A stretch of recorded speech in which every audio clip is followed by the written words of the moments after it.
Bonjour, bien-aimés frères et sœurs dans le Seigneur.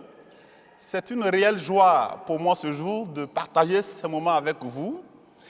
Bien avant toute chose, je voudrais vous inviter à la prière. Prions Dieu. Seigneur notre Dieu, Seigneur notre Père, nous bénissons ton nom de ce que tu disposes des temps et des circonstances, notamment de ce jour, afin à tes pieds de recevoir la promesse et la parole qui va nous rassurer pour le restant de notre vie. Merci pour ta présence, au nom de Jésus de Nazareth. Amen. Ce jour, nous allons lire un passage tiré dans le livre des Actes des Apôtres, au chapitre 27. On va lire 5 versets. On va commencer à lire à partir du verset 20 jusqu'au verset 25. Actes des Apôtres, chapitre 27, du verset 20 au verset 25. Et je lis. Le soleil et les étoiles ne parurent pas pendant plusieurs jours, et la tempête était si forte que nous perdîmes enfin toute espérance de nous sauver. On n'avait pas mangé depuis longtemps. Alors Paul, se tenant au milieu d'eux, leur dit: Ô hommes, il fallait m'écouter et ne pas partir de Crète, afin d'éviter ce péril et ce dommage. Maintenant, je vous exhorte à prendre courage, car aucun de vous ne périra et il n'y aura de perte que celle du navire. Un ange de Dieu à qui j'appartiens et que je sais m'est apparu cette nuit. Et il m'a dit: Paul, ne crains point. Il faut que tu comparaisses devant César. Et voici, Dieu t'a donné tous ceux qui naviguent avec toi. C'est pourquoi, ô hommes, rassurez-vous, car j'ai confiance en Dieu qu'il en sera comme il m'a été dit. Voici, bien-aimés frères et sœurs, une histoire maritime. Un voyage maritime qui nous est retracé ici dans ce chapitre 27 et que je vais résumer dans ce thème suivant. La promesse rassurante de Dieu. Dans ce passage, vous commencerez à partir du verset 1 et vous verrez qu'il a été question pour l'apôtre Paul et ses compagnons de comparaître devant César en Italie, à Rome. Et pour ce fait, un voyage maritime a été organisé. Mais un voyage, comme dirait l'autre, un voyage véritablement périlleux. Pour ceux qui connaissent la navigation maritime, vous verrez que à chaque escale et à chaque nœud, il y a eu d'énormes difficultés. Des difficultés de nature à entraîner le naufrage entier de l'expédition maritime et de la cargaison et du personnel qualifié navigant et des passagers. Des difficultés qui ont fait comprendre aux passagers, aux armateurs, au personnel qualifié navigant que leurs jours étaient comptés. Les vents étaient impétueux et les difficultés de navigation étaient à leur comble. Tout le monde était perdu. Tout le monde était déboussolé. Ils sont arrivés à une escale où le temps était beaucoup plus clément. Ils ont encore demandé à ce que, du fait de ce temps favorable, qu'ils continuent leur voyage. L'apôtre Paul leur a dit qu'il n'était pas prudent pour eux de continuer l'expédition maritime. Ils n'ont pas attendu raison. Ils ont levé l'ancre.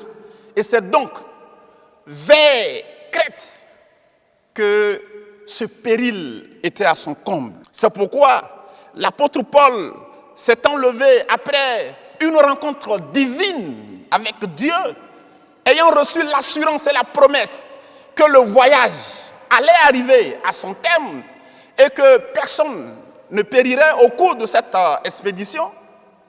Confiant donc de cette parole que Dieu lui a donnée, il vient rassurer ses compagnons de voyage pour leur dire: ne vous en faites pas, ne vous inquiétez pas, Parce que le Dieu que je sais m'a dit qu'aucun d'entre nous ne périra.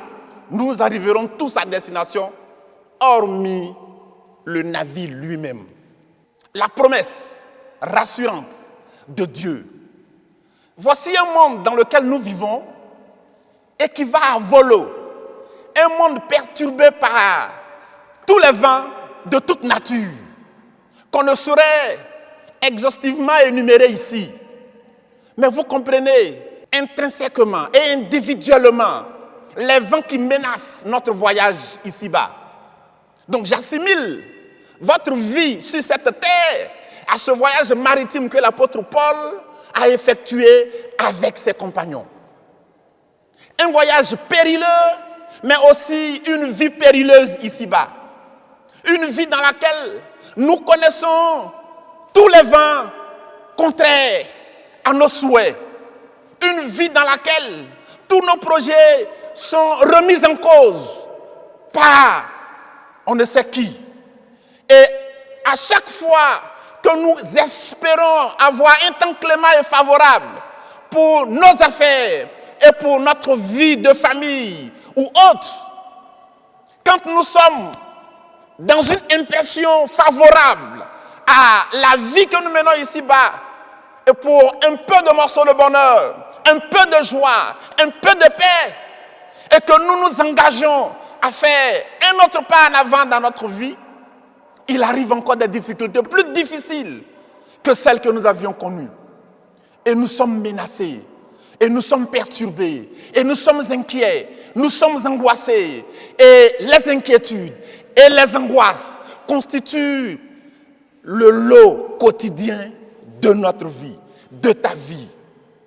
Et pendant que je parle, je sais que tu passes en revue toutes ces difficultés de ta vie. Et il est arrivé même où tu t'es dit, qu'ai-je fait à Dieu? Pourquoi moi? Pourquoi est-ce que c'est moi qui subis toujours les coups de la vie? Et des questions à ne pas en finir. Des questions qui ne trouvent jamais de réponse. Et dans cette langue de questionnement, oh hélas, il y a de mauvais conseillers, il y a de mauvaises langues qui vont te demander d'aller consulter des eaux, d'aller consulter un homme, d'aller te référer à une divinité terrestre pour accroître davantage cette difficulté que tu connais. Parce que je te le dis nettement, ta paix ne viendra pas d'un homme. Et la solution à ta difficulté ne viendra pas non plus d'un cori, ou d'un cours d'eau, ou d'un œuf, ou d'un canari, ou d'une corde que tu placerais à ton coude ou à tes reins. Non, parce qu'il est écrit qu'il n'y a de salut en aucun autre.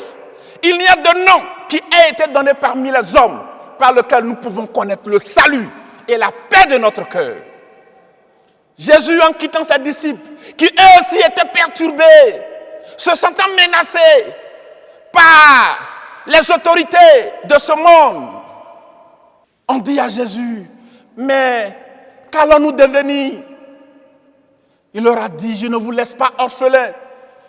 Je vais au Père pour vous envoyer le Consolateur, le Saint-Esprit. Et c'est ce Consolateur, justement, qui va donc œuvrer avec l'apôtre Paul sur cette barque, sur cette embarcation, pour le rassurer de ce que, malgré les tempêtes qu'ils vont connaître pendant cette expédition, leur vie sera épargnée. Bien-aimé, je te le confirme au nom du Dieu que je sais, que quels que soient les vents que tu rencontres, quels que soient les vents qui frappent à ta barque, à ta maison, je te le déclare au nom de Jésus de Nazareth. Tu ne connaîtras pas la perdition. La mort ne sera pas ton partage. Sois rassuré. La promesse de Jésus-Christ qui dit, je suis avec vous jusqu'à la fin des temps. Lui qui est l'Emmanuel, le Dieu avec nous, avec toi, ne te fera pas défaut. Sois rassuré et sois confiant, sois confiante de la présence et de la ferme promesse de Dieu pour toi. L'apôtre Paul a dit, si je vis, ce n'est plus moi qui vis, c'est Christ qui vit en moi. Jésus est en toi, pas même avec toi. Il est en toi. C'est pourquoi, avec lui dans ta barque, avec Jésus-Christ dans ton voyage terrestre, quand les vents viendront, il dira à ces tempêtes, il dira à ces vents et aux flots de la mer, calmez-vous, calmez-vous, calmez-vous. Et les vents obéissent. Et la tempête obéit. Bien-aimés, frères et sœurs, n'oublie jamais la promesse de la présence permanente de Dieu dans ta vie. Au quotidien, à chaque pas, il est avec toi. Tu sais ce que tu traverses. Tu as été abandonné par ton mari, abandonné même par tes enfants, abandonné par tout le monde, mais pas abandonné par Jésus de Nazareth. Sa promesse de te garder reste encore fidèle. Et ce secret de la présence rassurante et de la promesse rassurante de Jésus-Christ a toujours été la victoire des grands hommes. Et tu es une grande personne. Que tu prennes conscience de cela. Quand David dit, l'Éternel est mon berger, je ne manquerai de rien. Même dans la vallée de l'ombre de la mort, je ne crains aucun mal. Mais c'est parce que David a compris le secret de la promesse, de la présence rassurante de Dieu dans sa vie. Quand l'apôtre Paul dit, celui qui est en moi est plus fort que celui qui est dans le monde, mais c'est parce qu'il a compris la promesse et la présence rassurante de Dieu dans sa vie. Bien-aimés frères et sœurs, je te le dis de la part du Dieu que je sais. Comme l'apôtre Paul l'a dit à ses amis de route, de navigation, le Dieu que je sais m'a dit que nous ne périrons pas.